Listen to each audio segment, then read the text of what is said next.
बातमीपत्रामध्ये आता पाहणार आहोत सकाळच्या महत्त्वाच्या 100 बातम्या अतिशय वेगवान स्वरूपात।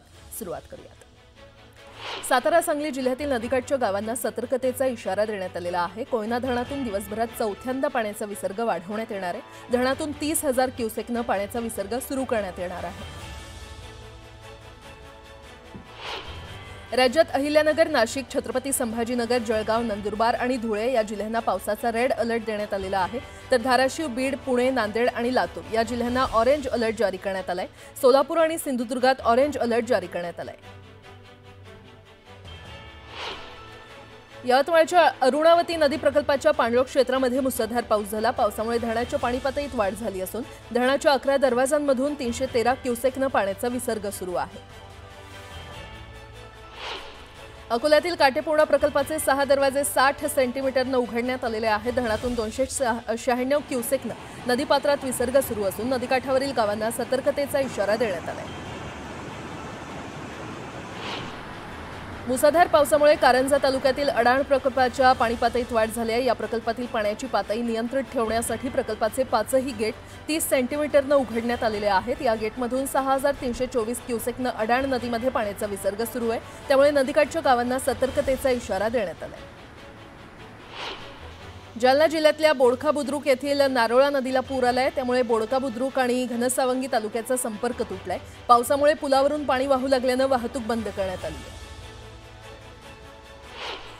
सिल्लोड शहरासह परिसरातील तालुक्यात काही ठिकाणी मुसळधार पाऊस सुरू झालाय। सिल्लोड शहरासह तालुक्यातील घाटनांद्रा, सारनेर, आमठाणा, बोरगाव, बाजार, अभई आणि इतर भागात जोरदार पाऊस पडत असल्याने परिसरातील लहान मोठ्या नदी नाल्यांना पूर आलाय। छत्रपती संभाजीनगर शहरासह ग्रामीण भागात जोरदार पाऊस झाला। जोरदार पावसामुळे नागरिकांना अडचणींचा सामना करावा लागतोय। नांदेड जिल्ह्यातील हिमायतनगर तालुक्यात असलेल्या पारडी येथील ओढ्याला आलेल्या पुरात 7 म्हशी वाहून गेल्या। स्थानिकांनी शोधाशोध केली आणि 7 पैकी 4 म्हशी मिळाल्यात, तर अजून 3 म्हशी अजूनही बेपत्ता आहेत। सोलापूर जिल्ह्यातील सीना नदीपात्राच्या पुरामुळे शेकडो एकरवरील पिकांना फटका बसलाय। उत्तर सोलापूर तालुक्यातील अनेक गावं पाण्याखाली गेली आहेत, तर जनावरांना चारा मिळत नसल्याने शेतकऱ्यांना चाऱ्यासाठी वणवण करावी लागते। उत्तर सोलापूर तालुक्यातील अनेक गावांना पुराचा फटका बसलाय। पुरामुळे उत्तर सोलापुरातील शिवनी आणि तिरे गावाच्या सीमावर्ती भागातील आजी आजोबांचा संसार उघड्यावर पडलाय। 30 वर्षांपासूनचा संसार एका पुराने विस्कळीत केलाय।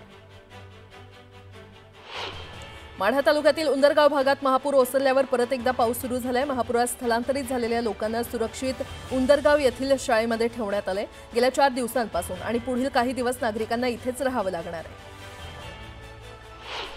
सोलापूर जिल्ह्याला सीना नदीच्या पुराने वेढा दिलाय। पुराच्या पाण्यातून अनेकांच्या घरात साप आढळून येत आहेत। दक्षिण सोलापूर तालुक्यातील वडकबाळ गावात साळींदर आढळून आलं, तर शुक्रवारी सर्पदंशाने सोलापुरात एका व्यक्तीचा मृत्यू झालाय। त्यामुळे प्रशासनाकडून नागरिकांना सतर्क राहण्याचा इशारा देण्यात आलाय। सिंधुदुर्ग जिल्ह्याला मुसळधार पावसाने झोडपून काढलाय, तर अरबी समुद्रात कमी दाबाचा पट्टा निर्माण झाल्यामुळे वादळी वाऱ्याची शक्यता आहे। त्यामुळे मच्छीमारांनी खोल समुद्रात मासेमारीसाठी जाऊ नये असा इशारा हवामान खात्याने दिलाय। नांदेड जिल्ह्यात पहाटेपासून अतिमुसळधार पाऊस सुरू आहे। सर्वाधिक पाऊस लोहा तालुक्यात झाला। लोहा तालुक्यात 121 मिलीमीटर पाऊस झाला आणि त्यामुळे नदी नाले आणि ओढ्यांना पूर आला। वाहणाऱ्या पाण्याचा वेग अधिक असल्याने नदी नाले आणि ओढ्यालगतची पिकं आणि शेतातील माती देखील वाहून गेली, त्यामुळे शेतकरी हतबल झालाय। नांदेड जिल्ह्यातील अर्धापूर तालुक्याला अतिवृष्टीचा तडाखा बसलाय। देगाव कुराडा गावाला पुराच्या पाण्याने विळखा घातला। शेतातून दूध घराकडे जात असताना खरं तर आणत असताना गावकरी दोरीच्या मदतीने दुधाची वाहतूक करत होते। नांदेड शहरात पहाटे अतिमुसळधार पाऊस झाला आणि त्यामुळे शहरात अनेक सखल भागात मोठ्या प्रमाणात पाणी साचले।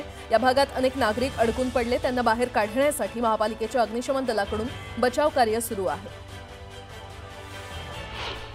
धाराशिव जिल्ह्यातील कळंब तालुक्याला पावसाने झोडपून काढलं। पावसामुळे शेळका, धानोरा आणि मंगरुळ येथील शेतशिवारात पाणी साचले, त्यामुळे पिकं सडून जात आहेत। हिंगोली जिल्ह्यामध्ये मुसळधार पावसामुळे कयाधू नदीला पूर आलाय आणि या पुरामुळे शेकडो एकर शेती पाण्याखाली गेली आहे। कळमनुरी तालुक्यातील डोंगरगाव पूल या गावाच्या वस्तीत पुराचं पाणी शिरलंय।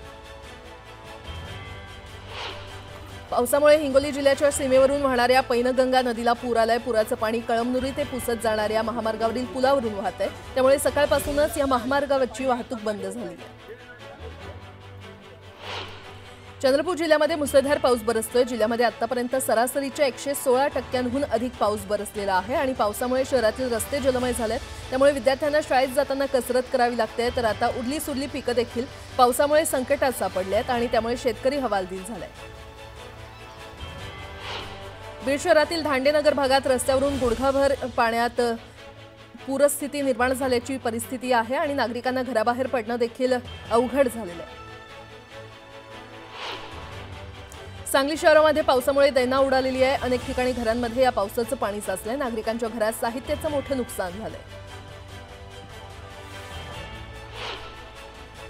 यवतमाळच्या उमरखेड तालुक्याला पावसानं झोडपून काढलाय। पावसामुळे सुकळी गावातील शेतात पाणी साचलं असून शेतीला नदीचं स्वरूप आलंय आणि त्यामुळे पिकांचं मोठं नुकसान झालं असून शेतकऱ्यांची दयनीय अवस्था झाली आहे। यवतमाळ जिल्ह्यामध्ये मुसळधार पाऊस बरसतोय। पावसामुळे विडूल इथल्या नागरिकांच्या घरात पाणी शिरलंय तर अनेक रस्ते हे जलमय झाले। नंदुरबार शहराला दमदार पावसानं झोडपून काढलंय। पावसामुळे सखल भागात पाणी साचले त्यामुळे शहरातील जनजीवन विस्कळीत झाले।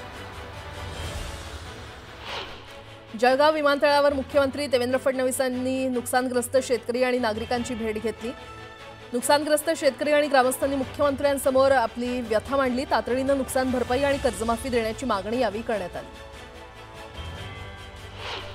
उद्धव ठाकरे यांनी परवा धाराशिव जिल्ह्यातील इटकूर गावच्या शिरसाट या पूरग्रस्त कुटुंबाला भेट देऊन सांत्वन केलं। तर काल या कुटुंबाला एकनाथ शिंदे यांच्या शिवसेनेनं थेट मदत केली। किराणा, चादर, सतरंजी, भांडीकुंडी असं जीवनावश्यक वस्तूंचं किट शिरसाट कुटुंबाला भेट देण्यात आलं। नांदेड जिल्ह्यातील पूरग्रस्तांशी उपमुख्यमंत्री अजित पवार यांनी व्हिडिओ कॉलद्वारे संवाद साधला। पूरग्रस्तांचे संसार पुन्हा उभे करण्यासाठी सर्वस्व पणाला लावू असं आश्वासन अजित पवार यांनी पूरग्रस्तांना दिलं। अतिवृष्टीनं नुकसान झालेल्या शेतकऱ्यांच्या मदतीसाठी धाराशिवमधील इंडियन मेडिकल असोसिएशन मदतीला धावून आलंय। शेतकऱ्यांसाठी इंडियन मेडिकल असोसिएशननं पुढाकार घेतलाय। मुख्यमंत्री सहायता निधीला 1.5 लाख रुपयांची मदत केली। न्यूज 18 लोकमतनं देखील पूरग्रस्तांना मदत करण्याचं आवाहन केलं होतं। पूरग्रस्तांना वेळेवर मदत मिळत नसल्यानं कृषी मंत्र्यांनी सोलापूरच्या जिल्हाधिकाऱ्यांना झापलं। टेबलवर बसून काम करू नका म्हणत कृषी मंत्री भरणे यांनी सोलापूरच्या जिल्हाधिकाऱ्यांना सुनावलं।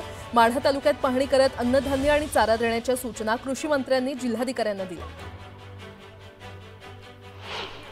शेतकऱ्यांना कर्जमाफी द्यावी अशी हात जोडून विनंती करतो असं वक्तव्य उद्धव ठाकरे यांनी केलं होतं। या वक्तव्याला गुलाबराव पाटील यांनी प्रत्युत्तर दिलंय। शेतकऱ्यांच्या प्रश्नांमध्ये राजकारण करू नये अशी उद्धव ठाकरेंनाही हात जोडून विनंती अशा शब्दात गुलाबराव पाटील यांनी ठाकरेंना विनंती केली।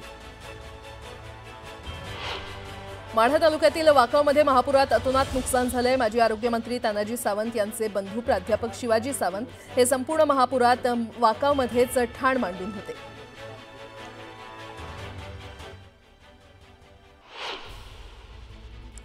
आता एक मोठी बातमी। आशिया कपच्या अंतिम सामन्यात भारत आणि पाकिस्तान आज पुन्हा आमनेसामने येणार आहेत। आशिया चषकाच्या जेतेपदासाठी दुबईत दोन्ही संघ पुन्हा एकदा भिडणार आहेत। भारतानं यापूर्वी पाकिस्तानला 2दा पराभूत केलेला आहे। भारताच्या प्लेइंग 11 मध्ये अंतिम सामन्यासाठी बदल होण्याची दाट शक्यता आहे। यंदाच्या स्पर्धेत जरी हे दोन संघ तिसऱ्यांदा आमनेसामने येणार असले तरी आशिया कपच्या 41 वर्षांच्या इतिहासात मात्र पहिल्यांदाच हे दोन संघ अंतिम सामन्यात एकमेकांसमोर उभे ठाकले। या सामन्याला भावनिक आणि वादाची किनारही आहे।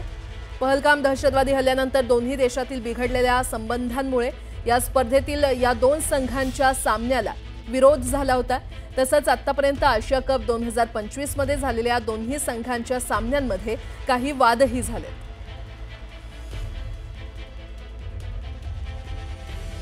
आणि आता एक आणखीन मोठी बातमी। आशिया चषक स्पर्धेच्या विजेतेपदासाठी भारत आणि पाकिस्तानमध्ये अंतिम लढत होणार आहे। पहलगाममध्ये निष्पाप पर्यटकांवर झालेल्या दहशतवादी हल्ल्याच्या निषेधार्थ या सामन्याला उद्धव ठाकरेंच्या शिवसेनेनं विरोध केलाय।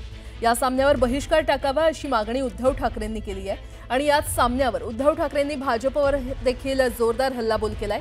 याच सामन्यावरून उद्धव ठाकरेंनी भाजपवर जोरदार हल्लाबोल केलेला आहे।